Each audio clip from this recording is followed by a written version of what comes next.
റഷ്യക്കെതിരെ ആക്രമണങ്ങൾ നടത്താൻ സ്കൂളുകൾ കേന്ദ്രീകരിച്ച് യുക്രൈന്റെ ഡ്രോൺ നിർമ്മാണം. ആയുധ നിർമ്മാണ പ്രവർത്തനങ്ങൾക്കായി സ്കൂൾ സൗകര്യങ്ങൾ ഉൾപ്പെടെയുള്ള സിവിലിയൻ കേന്ദ്രങ്ങളിൽ ഉടനീളം ആയുധ ഡ്രോൺ നിർമ്മാണങ്ങൾ നടത്താൻ സെലൻസ്കി ഉത്തരവിട്ടതായാണ് റിപ്പോർട്ട്. ഇതിന്റെ ഭാഗമായി വിദ്യാർത്ഥികൾ സ്കൂളുകളിൽ ഡ്രോൺ നിർമ്മാണത്തിനുള്ള പരിശീലനത്തിലാണെന്നാണ് പ്രതിരോധ കമ്പനിയുടെ ഉടമ അലക്സി പൊലൻചുക് പറയുന്നത്.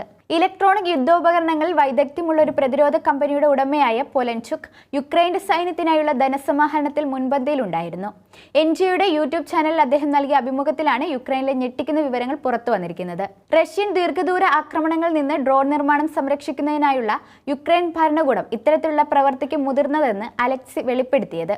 ഇങ്ങനെ ജനവാസ കേന്ദ്രങ്ങളിലും സ്കൂളുകളിലും തയ്യാറാക്കുന്ന ഡ്രോണുകൾ രാജ്യത്തിന്റെ വിവിധ പ്രദേശങ്ങളിൽ എത്തിക്കുകയും അത് ഭൂഗർഭ നിലവറകളിൽ സൂക്ഷിച്ചു വെക്കുകയും ചെയ്യുന്നുവെന്നും അലക്സി വെളിപ്പെടുത്തിയിരുന്നു.